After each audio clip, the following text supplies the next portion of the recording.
August Faye, the day after Hiroshima. President Harry Truman sat in the Oval Office, reading casualty estimates. The atomic bomb had killed approximately 50 people instantly, with thousands more dying from radiation. It was the most devastating single attack in human history, and General George Marshall, the Army Chief of Staff and Truman's most trusted military advisor, was standing in front of him saying, "Mr. President, we need to talk about what really happened." Truman looked up from the reports confused. "What do you mean, what really happened?" "We dropped the bomb. Japan will surrender. The war is ending." Marshall's face was grim. "Sir, there is something about the targeting decision that you need to know, something that wasn't in the briefings you received." What Marshall told Truman in the next 30 minutes would change their relationship forever. Within 6 months, Marshall would be effectively banned from the White House. Not officially, not publicly, but unmistakably. Truman would stop taking his calls, would exclude him from meetings, would make clear through a dozen subtle actions that George Marshall was no longer welcome in his presence. And it wasn't because Marshall had done anything wrong. It was because Marshall knew the truth about Hiroshima, and Truman couldn't face that truth, or the man who forced him to confront it. Let's go back to understand what Marshall revealed that day. The official story of Hiroshima is straightforward. Military planners selected it as a target because it was an important military depot and embarkation point. It had war industries. It was a legitimate military target that would demonstrate the bomb's power while minimizing civilian casualties compared to other options. Truman had approved the target list. The bomb was dropped. Japan got the message, war over, clean narrative. But Marshall told Truman that wasn't the complete truth. The targeting decision had been far more complicated and morally ambiguous than Truman had been led to believe, and the people who briefed Truman had deliberately simplified the story to make his decision easier. Marshall explained that Hiroshima had been selected not primarily for its military value, but because it was one of the few major Japanese cities that hadn't been bombed yet. American air raids had already devastated Tokyo, Osaka, Nagoya, and dozens of other cities with conventional firebombing. Those cities were ruins. If the atomic bomb was dropped on a city that was already destroyed, its impact would be impossible to measure. The demonstration would fail, so the target committee, which Marshall had been part of, had specifically chosen cities that were largely intact. They wanted virgin targets where the bomb's effects could be clearly observed and photographed. This wasn't about military necessity, this was about scientific measurement. Truman interrupted. "George, I was told Hiroshima was chosen because of its military significance." Marshall nodded. "It does have military facilities, sir, but that is not why it was selected. It was selected because it was intact and because it is surrounded by hills." "Hills?" "Yes, sir. The hills would contain the blast, focus the destruction, make the bomb's effects more concentrated and therefore more dramatic. It was an ideal laboratory for testing the weapon's capabilities." Truman felt his stomach turn. Marshall was describing Hiroshima not as a military target, but as an experiment, a live test with real human subjects to measure what atomic weapons could do to cities. But Marshall wasn't finished. He told Truman about the second part of the targeting decision that hadn't been fully explained. The target committee had explicitly avoided certain cities. Kyoto, for example, had been at the top of the target list initially.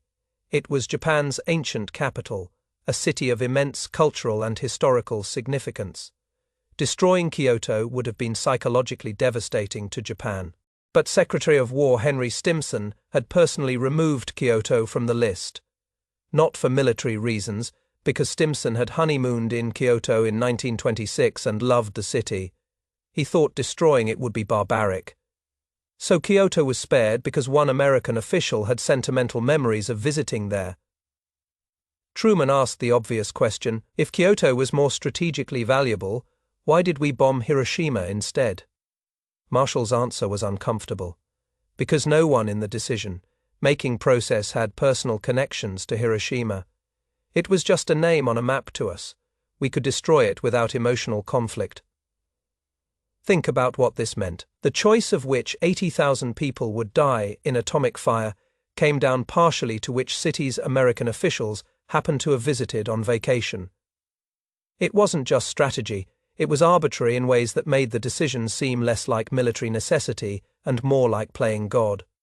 But Marshall had more to tell, and this is where it got truly disturbing. He explained that the decision to drop the bomb without warning, without demonstration, had been more controversial within military circles than Truman had been told. Several scientists who'd worked on the Manhattan Project had sent a petition arguing for a demonstration. Drop the bomb on an uninhabited island with Japanese observers present. Show them what it could do. Give them a chance to surrender before using it on a city. This seemed reasonable, even humane. But the petition was suppressed. It never reached Truman. Marshall admitted he'd been part of the decision to keep it from the president. They judged that if Truman knew some of the bomb's creators opposed using it without warning, he might hesitate. And they couldn't risk hesitation. Truman was stunned. "You kept information from me about objections to how the bomb would be used." Marshall met his eyes. "Yes, sir, I did. We believed you'd make the right decision, but we didn't want you second, guessing yourself based on scientists' moral qualms. They built the bomb. You had to decide whether to use it. We thought it was better if you didn't know about their doubts." This was devastating to Truman. Marshall had always been the one person he trusted. Absolutely, Marshall was honorable, honest, selfless. And now Marshall was admitting he'd manipulated Truman by withholding information. Not out of malice, but out of a paternalistic belief that Truman would be better off not knowing everything. But Marshall still wasn't done. He told Truman about the casualty estimates for invading Japan. Truman had been told that invasion would cost hundreds of thousands of American lives, possibly 500,000. This was the justification for using the bomb. Killing 80,000 Japanese was terrible, but it was better than killing 500,000 Americans. Except Marshall now admitted those casualty estimates had been inflated. The actual military projections were much lower, perhaps 50,000 American deaths in an invasion, maybe less if Japan's military collapsed as rapidly as intelligence suggested it might. But higher estimates had been presented to Truman to make the atomic bomb seem like the obviously preferable option. Truman felt the ground shifting under him. "Are you telling me I was lied to about how many American lives would be saved?" Marshall chose his words carefully. "Not lied to, sir. Given worst-case projections without being told, they were worst. Case we believed the bomb was the right choice, and we wanted you to see it that way too." And then came the revelation that would haunt Truman for the rest of his life. Marshall told him about Japan's surrender attempts before Hiroshima. This was the most closely guarded secret of all. In July, Japan had been sending peace feelers through Soviet channels and through neutral countries. They were trying to negotiate surrender. Not unconditional surrender, which was what America demanded, but surrender with one condition: preserve the emperor. Let Hirohito remain as symbolic leader, even if Japan lost sovereignty. American intelligence had intercepted these messages. Truman had been told about them vaguely, but not their significance. Marshall now explained that if America had been willing to guarantee the emperor's position, Japan might have surrendered in July without the atomic bombs being used at all. But American policy demanded unconditional surrender. No negotiations, no conditions. Japan had to capitulate completely. This was about establishing American supremacy in the Pacific. It was about humiliating Japan so thoroughly that they'd never threaten America again. So the peace feelers were ignored. The bombs were dropped. And after Nagasaki, when Japan finally surrendered, America agreed to let the emperor remain in place anyway. The condition Japan had been asking for in July was granted in August. The only difference was dead Japanese and 2 destroyed cities. Truman's voice was hollow. "We could have ended the war without the bombs." Marshall was careful. "Possibly, sir, not certainly. Japan's surrender attempts weren't official government policy. They were unauthorized feelers from factions that wanted peace. Maybe the military hardliners would have overruled them. Maybe invasion would have been necessary anyway. We couldn't know for sure. But you knew there was a chance, and you didn't tell me. We told you Japan was exploring surrender options.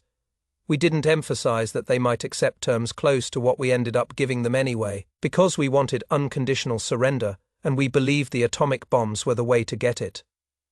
Truman stood up and walked to the window, staring out at the rose garden. Everything he'd believed about the decision to use atomic weapons was being reframed. It wasn't the clear moral choice he'd been told it was. It was complicated, ambiguous, built on selective information and inflated projections and decisions about which cities American officials had sentimental feelings toward. He'd killed Fei people based on incomplete information, and the man he trusted most in the world had been part of keeping him incompletely informed. Truman finally spoke. "Why are you telling me this now? Why not before Hiroshima?" Marshall's answer was simple. "Because I couldn't live with you not knowing. You're going to carry this decision for the rest of your life. You deserve to know all of it, even the parts we kept from you." It was meant as honesty, as a kind of respect. But to Truman it felt like a betrayal compounded by confession. Marshall had manipulated him, then felt guilty and confessed, leaving Truman to deal with the moral weight of knowing he'd been maneuvered into the most consequential decision in human history. The conversation ended awkwardly.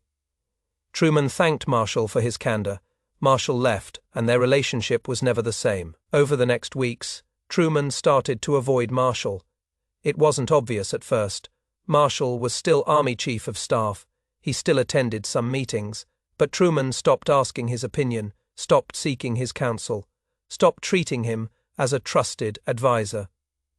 By January 5, the pattern was unmistakable. Marshall would request meetings and be told the president wasn't available. He'd send memos and get perfunctory responses when they were in the same room. Truman was coldly polite, but nothing more. Marshall understood what was happening.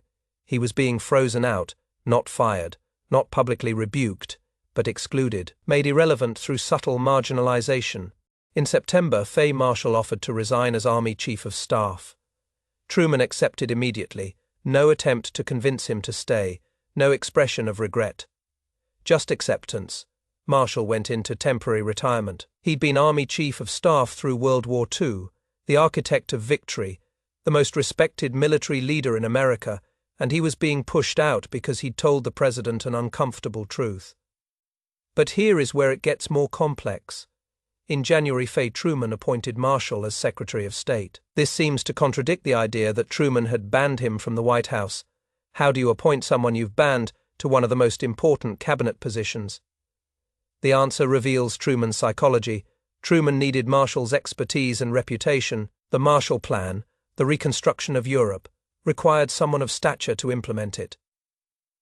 Truman recognized Marshall's competence even while being unable to forgive him personally. So Marshall became Secretary of State, but his relationship with Truman remained cold.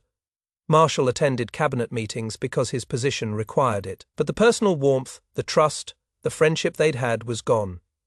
People around them noticed. Dean Acheson, who worked with both men later, wrote that Truman treated Marshall with formal respect, but no affection. They worked together, but they weren't close.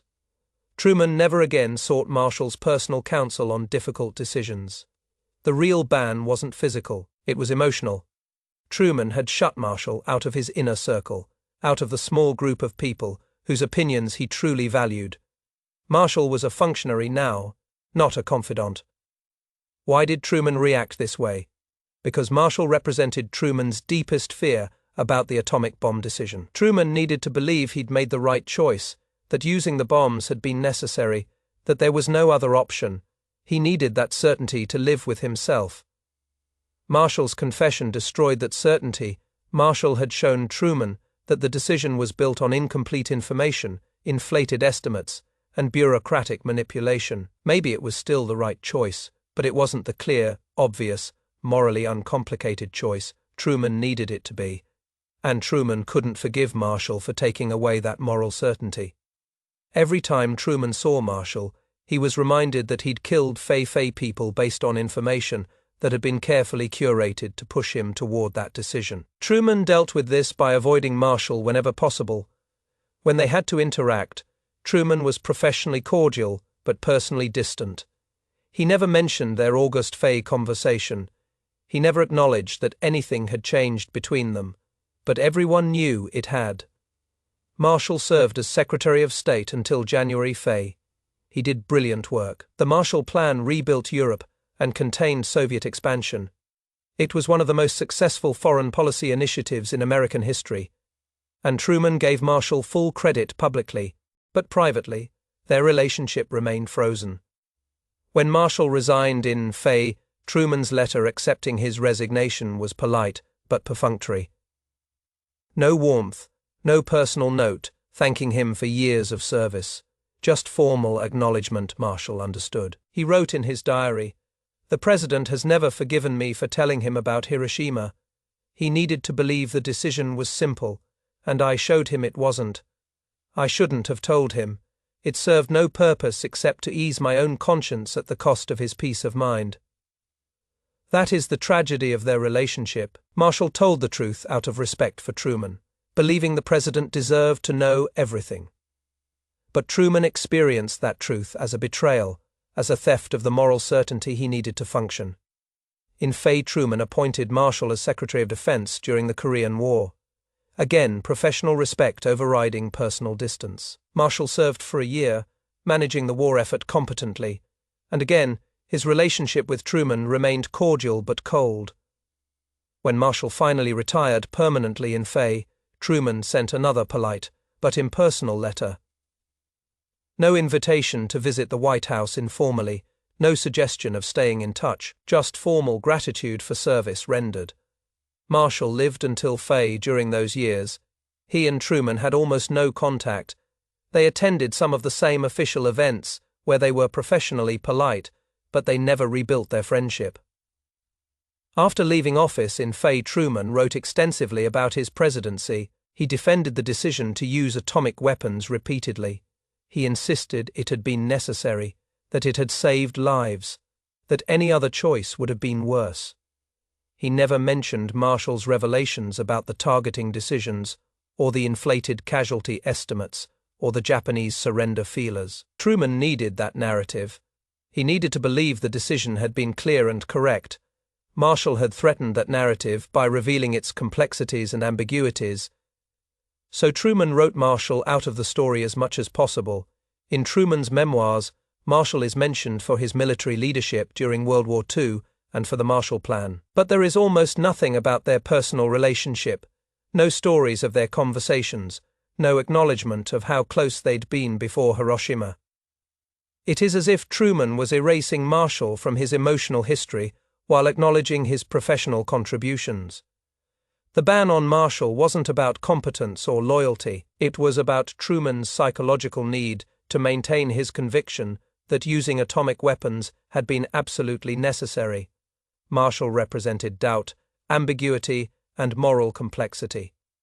And Truman couldn't allow those things into his presence without his carefully constructed certainty crumbling. So he banned Marshall, not from the administration, but from his heart. And that personal ban was more complete and more permanent than any official exclusion could have been. When Marshall died in Fay, Truman issued a public statement praising his service. It was eloquent and generous. It said all the right things about Marshall's leadership and character, and it was completely impersonal. Truman never admitted publicly what Marshall had told him about Hiroshima. He never acknowledged that his decision to use atomic weapons had been based on incomplete and manipulated information. He maintained until his death in Fay that the bombs had been absolutely necessary and morally justified. But privately, Truman couldn't face the man who knew the truth. George Marshall had shown him that history's most consequential decision was messier, more ambiguous, and more morally troubling than Truman could afford to acknowledge. And for that, Marshall was banned. Not officially, but completely. Exiled from Truman's presence by the truth he'd been too honest to conceal.